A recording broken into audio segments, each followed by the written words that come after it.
بسم اللہ الرحمن الرحیم۔ امید کرتا ہوں آپ لوگ خیریت سے ہوں گے۔ میں ہوں آپ کا ہوسٹ آفتاب احمد۔ آج کا میرا موضوع ہے کتے کیوں روتے ہیں۔ تو چلتے ہیں اپنے موضوع کی طرف۔ آپ نے مشاہدہ کیا ہوگا کہ فجر کی اذان کے بعد اکثر کتے روتے ہیں آسمان کی طرف منہ کر کے، اور دوسری اذانوں کے بعد بھی دیکھا گیا ہے کہ یہ کتے روتے ہیں۔ وہ ایسا کیوں کرتے ہیں، اس حوالے سے میں آپ کو تفصیل بتاؤں گا، لیکن اس سے پہلے میں آپ کو اذان کا مفہوم بتانا چاہتا ہوں، اور یہ کہ 24 گھنٹے دنیا میں اذان کی آواز گونجتی رہتی ہے۔ اذان کے معنی ہے خبردار کرنا، اس طرح کے لوگوں کو اطلاع دینی کہ نماز کا وقت ہو گیا ہے۔ اس کے 15 کلمات ہیں جو اذان میں دیے جاتے ہیں، سوائے فجر کی اذان میں خیر اللہ من النوم کے، جس کو 2 دفعہ دہرایا جاتا ہے۔ یاد رہے کہ اذان سنت موقدہ ہے، لیکن اس کی تاکید فرض جیسی ہے۔ توحید باری تعالیٰ کا اعلان ہے، اور رسول صلی اللہ علیہ وسلم کی رسالت کا اقرار ہے۔ اللہ تعالیٰ کی وحدانیت کا مستقل اعلان ہے۔ اذان عبادت الہی اور نماز کی ادائیگی کا بلاوا ہے۔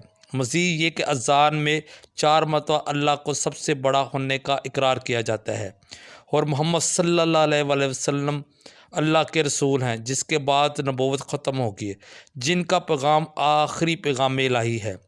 اذان کا بلاوا سعادت مندی اور کامیابی کا راز ہے۔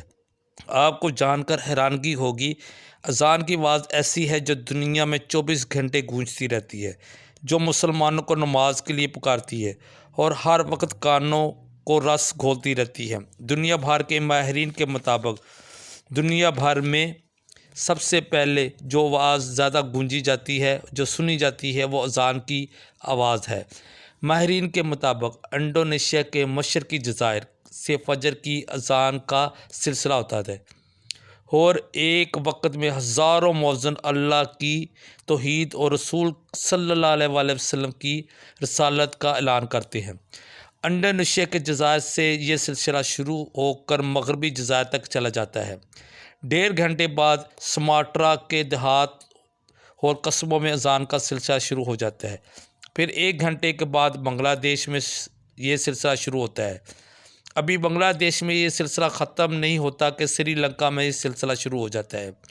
دوسری جانب کولکتہ میں اذانوں کا سلسلہ شروع ہو کر ممبئی تک جاتا ہے، اور پھر اس طرح پورے انڈیا میں یہ سلسلہ پھیل جاتا ہے اور اللہ کی توحید اور رسالت کا اعلان کیا جاتا ہے۔ ایک رپورٹ کے مطابق سری نگر اور سیالکوٹ میں اذان کا وقت ایک ہی ہے۔ اس عرصے میں پاکستان میں اذان فجر گونجنے لگتی ہے۔ پاکستان میں اس سلسلہ شروع ہونے سے پہلے افغانستان اور مسقط میں یہ سلسلہ شروع ہوتا ہے، اور بغداد بھی اسی میں شامل ہے۔ پھر سعودی عرب، یمن اور کویت، عراق تک یہ اذانیں گونجتی ہیں، جس کے بعد یہ شمالی امریکہ، لیبیا، تونس میں اذانیں شروع ہو جاتی ہیں۔ یوں فجر کی اذان کا یہ سلسلہ، جو انڈونیشیا کے جنوبی جزائر سے ہوتا ہوا 9.5 گھنٹے کا طویل سفر کر بحر اوقیانوس تک جانے سے پہلے پھر انڈونیشیا میں ظہر کی اذان کا سلسلہ شروع ہو جاتا ہے۔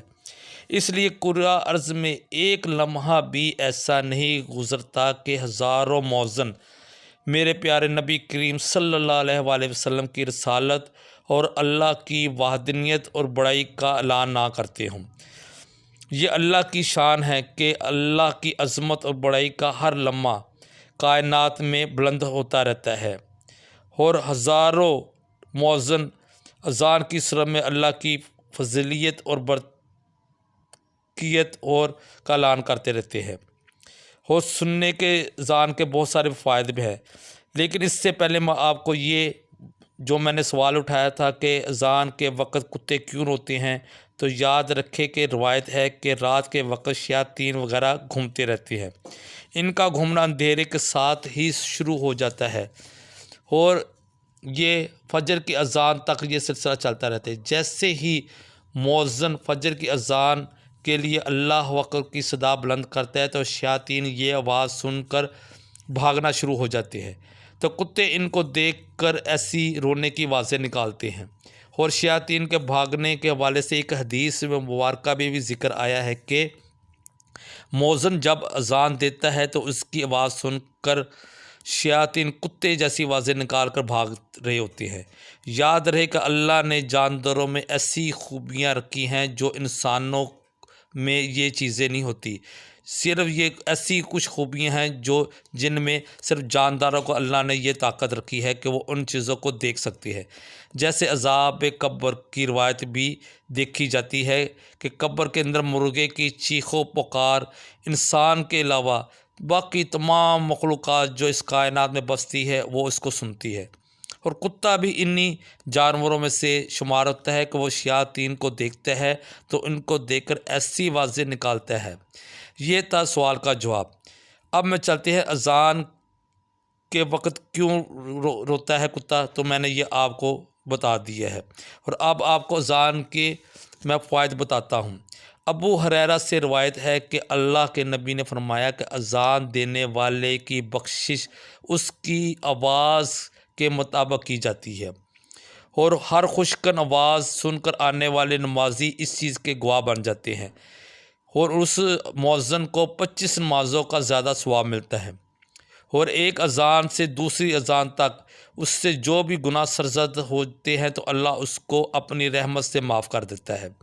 ابن عباس سے روایت ہے کہ حضور صلی اللہ علیہ وسلم نے فرمایا، جو شخص مزدوری اور اجرت کی لالچ کے بغیر ثواب حاصل کرنے کی نیت سے اذان 7 سال تک دے تو اس کے لیے جہنم کے دروازے بند کر دیے جاتے اور اس کو جہنم کی دوزخ کی آگ سے نجات مل جاتی ہے۔